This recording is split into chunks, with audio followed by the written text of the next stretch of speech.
여러분 안녕히 주무셨습니까? 우리가 잠든 사이에 어떤 일이 있었을까요? 저희 굿모닝 글로벌과 함께 챙겨보시죠. 자, 미국 증시가 이제 추수감사절 연휴를 하루 앞두고 있는 상태죠. 이런 가운데 시장은 상승한 채 마감을 하게 될 것으로 보입니다. 여러 가지 지표들도 있었고요. 여러 가지 뉴스도 있었는데 가장 중요했던 것은 바로 이거였습니다. FOMC 연준 의사록이 공개가 됐는데요. 그 의사록을 통해서 상당히 많은 다수의 연준 위원들이 조만간 금리 인상의 속도 조절에 들어가는 것이 합리적일 것이라고 판단했던 내용이 의사록에 공식적으로 실렸습니다. 물론 우리가 이미 알고 있었던 내용이긴 했습니다만 그게 공식적으로 의사록에 실렸다는 점에서 시장에서는 긍정적으로 받아들였던 것 같고요. 이 외에도 뭐 주택 지표라든지 심리 지표, 그러니까 소비자 심리 지표, 여기에다가 고용 지표까지 여러 가지 지표들이 발표됐는데 이런 것들도 대부분 좀 긍정적으로 해석되는 부분이 있었습니다. 그러다 보니까 시장에 보시는 것처럼 전반적으로 오른 채 마감을 하게 될 것 같고요. 자, 몇 가지 종목별 움직임을 살펴보자면 이날 특히 영화 관련주들이 좀 많이 움직였습니다. 그게 아마존에서 10억 달러 정도를 영화 극장에 투자한다는 소식이 들려오면서 영화 관련주가 오르는 모습을 보였고요. 자, 그다음으로 이제 디어를 한번 살펴볼 텐데요. 이 중장비 내지는 농기계를 생산하는 기업입니다. 존 디어라는 브랜드를 사용하고 있고 이 디어앤컴퍼니인데 이 기업의 경우에는 4분기 실적이 후실적을 발표했고요. 그리고 가이던스도 상향 조정을 하면서 오늘 굉장히 좋은 모습을 보였습니다. 지금 이 부분에 보이시는 게 바로 디어인데요. 5% 넘게 상승했을 뿐만 아니라 52주 신고가에 바짝 다가서고 있는 상태입니다. 자, 그리고 테슬라도 한번 보도록 하겠습니다. 테슬라는 시티에서 매도 의견이었던 것을 중립으로 상향 조정하면서 크게 올랐습니다. 이제 고평가 리스크가 좀 많이 해소됐다는 측면에서 투자 의견을 상향 조정했다는 것이 시장 반등, 그러니까 테슬라 주가 반등에 큰 도움이 됐고요. 자, 보시면 거의 7% 넘는 테슬라의 주가 반등이 나타나고 있습니다. 자, 그 다음으로는 이 맨체스터 유나이티드 축구 클럽이죠. 맨체스터 유나이티드가 매각을 검토하고 있다는 소식과 함께 이틀 연속 급등세를 보이고 있고요. 지난 밤 사이에는 거의 20% 넘는 급등세를 보이고 있다는 점도 참고하시면 좋을 것 같습니다. 자, 이렇게 참 다양한 움직임이 나타나고 있고 추수감사절 연휴를 하루 앞둔 상태에서 상승을 하고 있다는 것도 상당히 긍정적인데 자, 과연 어떤 일들이 있었는지 조금 더 자세하게 살펴보도록 하겠습니다. 굿모닝 글로벌 바로 시작하겠습니다.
자, 지난밤 사이 미국 시장에 있었던 가장 핵심적인 이슈들 분석해 보겠습니다. F선마켓 시간이고요. 자, 오늘도 이분과 함께 하겠습니다. 김태수 미국 세무사 화상 연결돼 있습니다. 안녕하세요. 네, 안녕하세요. 자, 과연 지난 밤 사이에는 어떤 일들이 시장의 가장 뜨거운 화두였었는지 하나씩 보도록 하겠습니다. 자, 첫 번째 키워드부터 볼 텐데요. 첫 번째 키워드는 바로 이겁니다. 호재 만발이라는 키워드를 제가 좀 설정을 해봤습니다.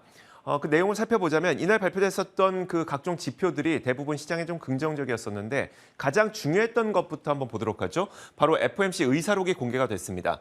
자, 이 의사록에는 곧 금리 인상을 속도 조절하는 것이 합당할 것 같다라는 내용이 담겨 있었는데 사실 이 내용은 우리가 알고 있었던 내용이죠. 그래서 12월 금리 인상은 약 50bp가 될 것이라는 내용들을 시장에서는 많이 인식을 하고 있습니다.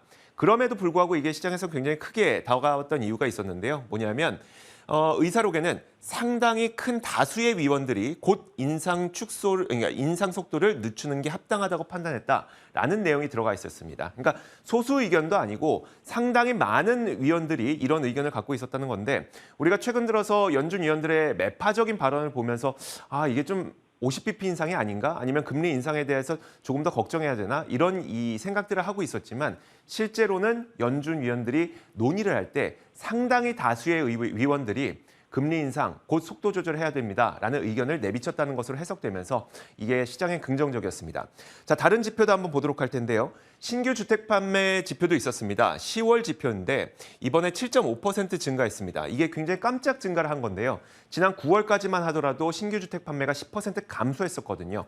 자, 그러면서 미국에서도 역시 부동산 시장이 부진해지고 있구나라는 걸 보여줬었는데 이게 7.5% 증가했다고 하니까 한편으로는 이런 생각이 듭니다. 다시 한번 집값이 인플레를 자극하는 것 아닐까라는 걱정이 들지만 사실 이게 지난 밤 사이에는 신규 주택 판매가 증가하면서 주택 건설업체들의 주가를 상승시키는 요인으로 작용을 했거든요. 그러니까 주가 상승은 결국 시장에 긍정적이겠죠. 그래서 이게 나쁘지 않게 좀 해석이 됐습니다. 자, 다음으로 볼 수 있는 게 바로 이건데요. 11월 미시간대 소비자 심리지수가 이번에 발표가 됐습니다. 일단 이번에 나온 걸 보면 56.8을 기록해서 예상보다 높았지만 지난 10월에 비해서는 다소 낮았습니다. 무슨 의미냐면 인플레이션을 자극할 만큼 소비자 심리 지수가 아주 강했던 건 아니지만 그래도 예상치보다는 높았기 때문에 심리 지수가 무너진 것도 아니다. 좀 골디락스 정도로 보인다라고 해서 시장에 좀 긍정적이었던 것 같고요. 그리고 여기에서 더 중요한 건 바로 기대 인플레이션이죠. 요즘에 심리 자체를 보는 게 아니라 그럼 앞으로 기대 인플레이션이 얼마인지를 보는 게 훨씬 더 중요한데 1년짜리 기대 인플레이션은 지난 10월 5%에 비해서 이번에는 4.9%로 다소 낮아지는 모습을 보였습니다. 물론 5년 기대 인플레이션은 지난 10월에는 2.9%에서 3%로 약간 높아지긴 했습니다만 큰 변화는 아니었기 때문에 그렇게 부정적이진 않았습니다. 자, 여러 가지 지표들이 일단 지난 밤 사이에는 미국 시장에 긍정적으로 작용하긴 했는데 그중에서도 가장 중요했던 게 바로 FOMC 의사록이 아닐까 싶거든요. 자, 이번에 의사록을 통해서 연준이 금리 인상 속도 조절을 할 것이라는 것이 거의 공식화된 것 같아요. 그렇다면 세무사님, 이게 미국 시장의 상승 탄력으로 계속 이어질 수 있을까요? 네, 인플레이션 수치가 이제 그렇게 좀 좋아진다라는 이런 그런 얘기가 있었는데, 근데 이제 그 배경에 있는 것도 좀 우리가 확인을 해봐야 됩니다. 왜냐하면 일단 이제 인플레이션이 지난 8월 달부터 이제 좀 크게 문제가 되는 그런 상황이었고 장기화에 대한 얘기가 나왔습니다. 그러면서 시장이 급락하는 그런 이슈들이 있었고요. 그러면서 이제 9월 달에 소비자 물가지수 CPI가 나왔는데 거기에서 서비스 부문이 제품 부문을 앞서는 이런 변이적인 현상이 발생을 했습니다. 그러면서 이제 UBS에서는 이런 것들이 인플레이션이 앞으로 더 장기화 갈 수 있는 그런 신호가 된다 이렇게 분석을 했던 거고 그러면서 이제 11월 달까지 0.75%포인트를 인상하는 급등시키는 그런 연준의 초강수가 이어지는 그런 모습이었고요.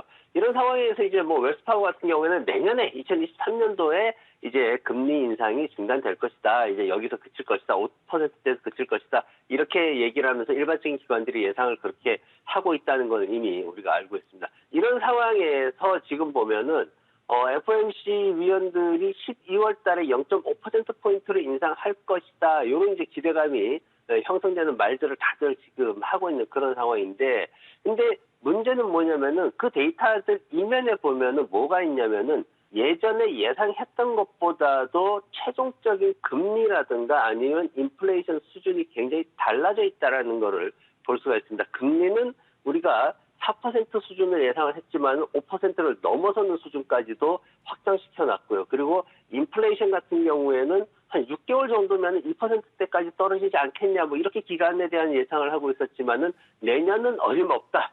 후년이 돼야지만 2%대로 떨어질 것이다. 이렇게 지금 예상을 하면서 전체적인 시간 자체가 굉장히 길어지는 듯한 그런 느낌을 볼 수 있습니다. 인플레이션 데이터는 언제든지 다시 또 한두 번 반등할 수 있고 주택 데이터로 보셨듯이 그런 식으로 다 나올 수 있기 때문에 당장 뭔가 크게 급락할 수 있는 분위기는 아직은 아니다라는 게 대부분의 의견이고요. 골드만삭스 측에서는 2023년도에 대해서 그다지 좋은 해가 아니다라고 발표를 했습니다. 왜냐하면은 앞으로 이렇게 오는 그 시장의 흐름을 봤을 때 2023년도에 인플레이션이나 이런 것들에 의해서 경기 침체에 대한 얘기가 나올 것이기 때문에 더 위험한 그런 상황이 될 수도 있다. 이렇게 얘기를 했는데 CME 그룹에 따르면은 지금까지 보면은 2023년 6월까지 1% 정도 더 오를 가능성을 86% 정도 수준으로 보고 있습니다. 그리고 월스트리트에서는 4분기 실적이 마이너스 7% 감소할 것이다라고 예상을 하고 있는 상황이기 때문에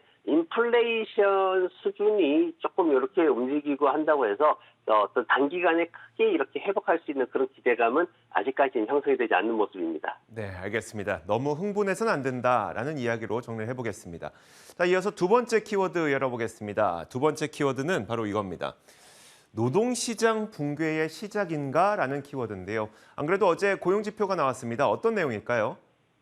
예, 노동부에서 지금 신규 실업수당 신청 건수를 24만 건으로 얘기를 했습니다. 이게 지금 그 예상치가 22만 5천 건이었는데 15,000건 정도 이제 능가하는 그런 모습이라서 지난 8월 이후에 최고로 지금 수치가 나온 거고, 그리고 연속해서 2주 이상 연속해서 수당을 받고 있는 사람들은 8개월 만에 최고치를 기록하는 모습을 보였습니다. 그러면서 노동시장 이제 붕괴되는 거 아니냐 이제 이런 얘기들을 하게 되는 건데, 단기적으로 보면은 대기업들 특히 이제 IT 쪽에서 대량의 정리해고를 시작을 했습니다. 예전에 한번 우리가 살펴봤죠. 그러면서 이제 시장에서 나온 얘기는 레이먼드 제임스 쪽에서 이제 발표한 얘기는 뭐냐면은 기술 산업 종사자들이 퇴직금을 많이 받았다. 그렇기 때문에 해고가 된다 해도 아직까지 이제 그 수당을 신청하는 이런 상황은 아니고, 그리고 이직이 빠르기 때문에 어떤 데이터가 좀 저평가되어 있는 그런 걸 수도 있다. 뭐 이런 얘기도 했습니다. 그러면서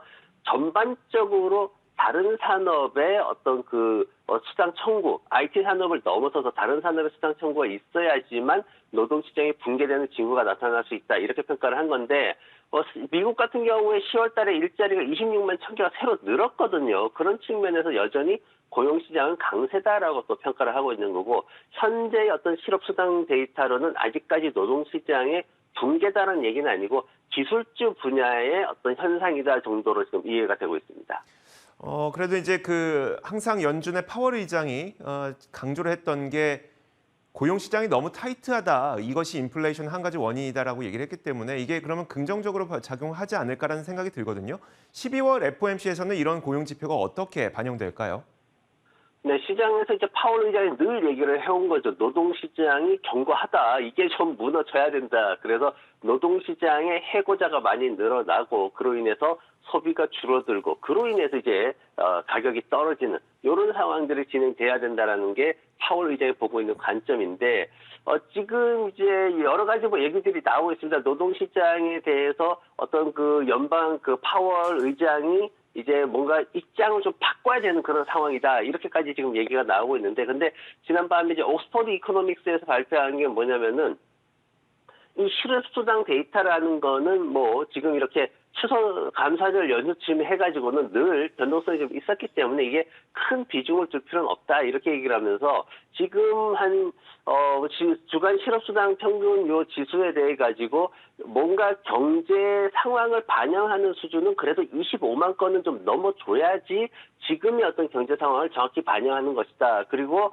경기 침체에 대한 부분을 얘기하려면은 수당 청구 건수가 30만 건 정도 나와줘야지만 경기 침체에 대한 얘기를 우리가 할 수 있다. 그래야지만 연준에서 말하는 충분한 경제 데이터를 확인을 해서 금리 인상에 대한 속도를 늦추고 아니면 스탑할 수 있는 그런 여건이 된다. 이렇게 얘기를 했는데, 다만 이제 보는 거는 뭐냐면은 노동시장이 이런 나쁜 것들, 정리 해고가 늘어나는 이런 것들이 그래도 말씀드렸듯이 인플레이션을 낮추는 하나의 변수가 되기 때문에 연준의 어떤 공격적인 금리 인상을 좀 커버를 해줄 수 있는 그런 상황이 될 수 있다라고 했고, 다만 문제가 되는 건 뭐냐면 이런 것들이 내년에 더 많이 늘어날 것이다라고 지금 분석이 나오고 있습니다. 그래서 내년에 중앙은행에서 연준에서 바라보는 거는 실업률이 4.4%까지 증가할 수 있다라고 지금 보고 있기 때문에 경기 침체에 대한 후폭풍을 우리는 항상 염두에 두면서 이런 노동시장에 대한 그런 데이터들을 보는 게 좋을 것 같습니다. 네, 알겠습니다.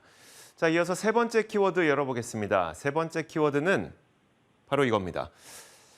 테슬라 바닥을 잡았다는 기대감에 상승했다라는 내용인데 안 그래도 시티에서 어떤 보고서를 내놓으면서 투자 의견도 상향 조정했고요. 덕분에 테슬라의 주가가 크게 뛰어 올랐습니다. 어떤 내용일지 설명해 주실까요?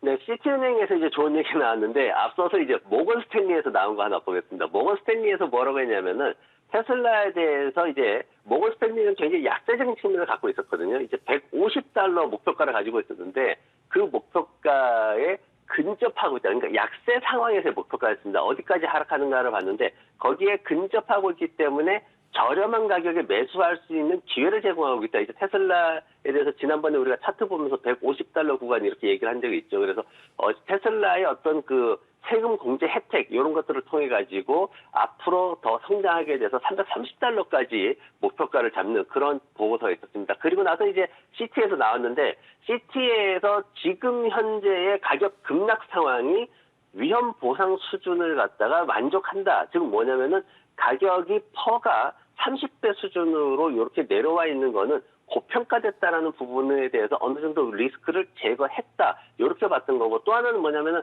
최근 하락의 우려가 있긴 하지만은 2023년도, 2024년도의 실적 추정치는 여전히 증가세에 있다. 그리고 마지막으로 인플레이션 감소법에 의해서 테슬라가 지원받는 그 경제적 혜택은 충분히 경기 침체에서의 가격 하락에 대한 리스크를 해지할 수 있다. 이렇게 지금 예상을 하고 있어가지고 지금 시티에서는 176달러로 목표가를 재설정을 했습니다. 약 한 30달러 이상, 35달러 정도 이렇게 그 목표가를 올리는 그런 아주 획기적인 그런 데이터를 발표를 했는데 그러면서 이제 시장에서 나오는 팩트셋에서 추정하는 테슬라의 목표치 자체가 289달러 정도로 조금 높아지는 그런 영향이 있었습니다. 그래서 지금 전반적으로 모건 스탠리에서 말한 것처럼 약간의 서킷 브레이크 그러니까 어떤 그 트위터에 대한 리스크 뭐 일론 머스크 CEO 교체설까지 나오는 이런 상황까지 왔었기 때문에 서킷 브레이크가 좀 스탑하는 이런 게 있어야 된다는데 적절한 시점에 시티은행의 보고서가 나왔다라고 보여지고요. 그러면서 테슬라에 대해서 전반적으로 조금 상승에 대한 기대감이 많이 형성되는 모습입니다. 알겠습니다.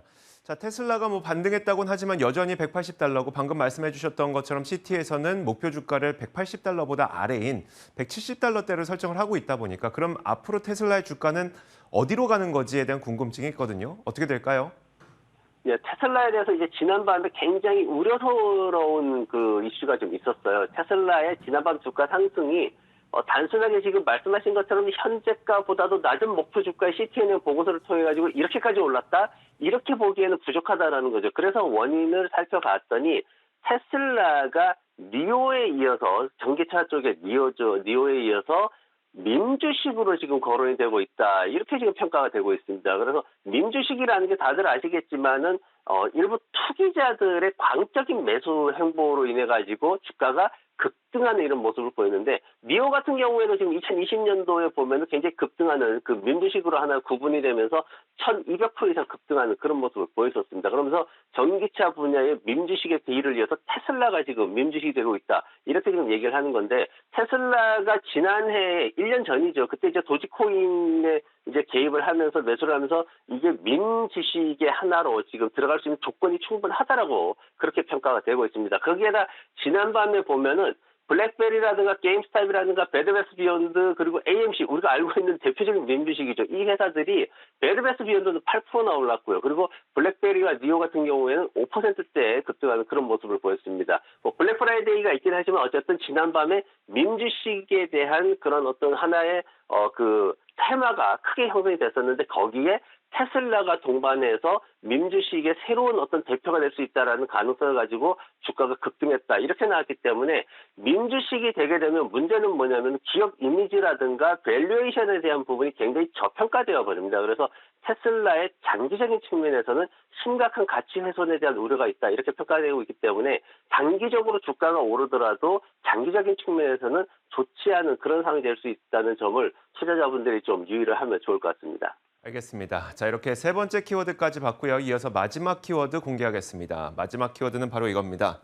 자, 어제 이 내용도 상당히 뜨거운 내용이었었는데요. 미국판 한안령 해제라는 키워드를 설정을 했습니다.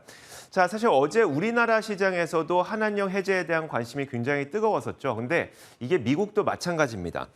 일단 그 내용을 살펴보자면요. 월스트리트 저널에서 이번에 나오게 될, 그러니까 12월에 개봉하게 될 아바타 신작이죠. 아바타 물의 길이 중국에서 개봉을 할 수 있을 것 같다라는 내용을 뉴스로 내놨습니다. 우리나라에서는 이제 12월 14일에 세계 최초로 우리나라에서 가장 먼저 아바타 물의 길이 개봉을 하게 되고요. 자, 그리고 12월 16일, 이틀 뒤인 12월 16일에는 전 세계, 중국을 포함해서 전 세계의 영화관에 아바타 물의 길이 동시 개봉을 하게 될 예정인데요. 우리가 워낙 한한령에만 많이 신경을 쓰고 있다 보니까 우리나라 콘텐츠들이 중국에서 개봉되지 못하고 우리나라 콘텐츠가 중국에 수출되지 못하는 부분만 신경을 썼었는데 사실 이거는 미국도 마찬가지였습니다.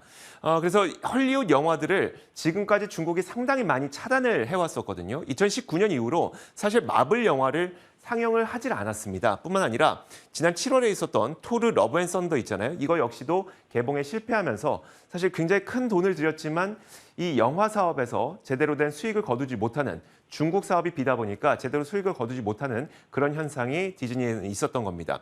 자, 그런데 아바타 물의 길은 중국 개봉이 거의 확실시되어 가고 있는 것 같고요. 그러다 보니까 미국판 한한령도 이제 해제되는 것 아닐까?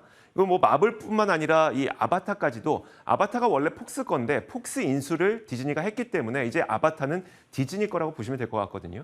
결국은 이제 아바타가 개봉을 중국에서 하게 됨으로써 돈을 벌게 된다면 디즈니에게도 굉장히 큰 호재가 됩니다. 자, 디즈니에게 굉장히 큰 기대가 되지 않을까라는 생각이 들면서 여기다가 최근에 또 이 디즈니의 전설이라고 할 수 있는 밥 아이거 회장이 복귀를 하고 또 아바타의 이 중국 시장 진출까지 가능한 생각을 해보면 디즈니가 굉장히 또 큰 투자의 기회가 되지 않을까라는 생각이 들어서요. 어떨 것 같으세요?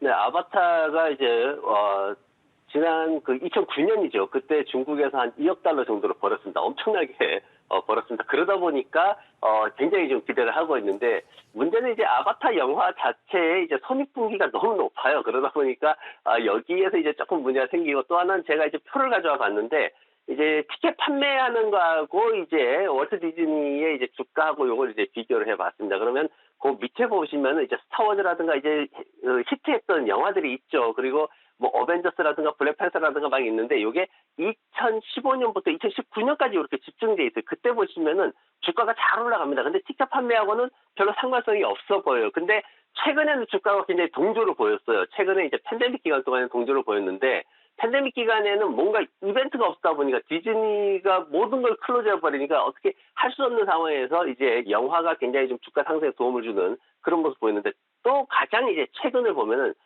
그 영화가 어떤 주가 상황하고는 조금 흐름이 좀 다른 그런 모습을 보이고 있습니다.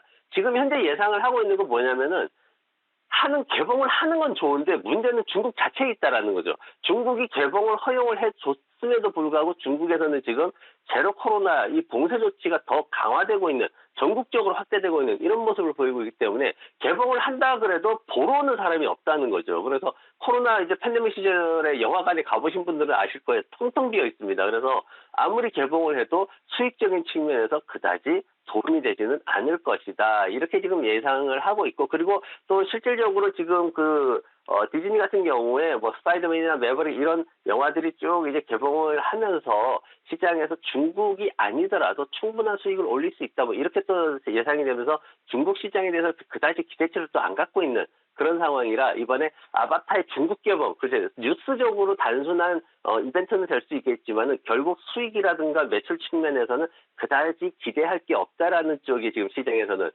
분석을 하고 있습니다. 알겠습니다. 자, 이렇게 지난 밤 사이 미국 시장에 있었던 가장 중요했던 이슈들 분석해봤습니다. 애프터마켓 시간이었고요. 김태수 미국 세무사와 함께 이야기 나눠봤습니다. 고맙습니다. 네, 고맙습니다.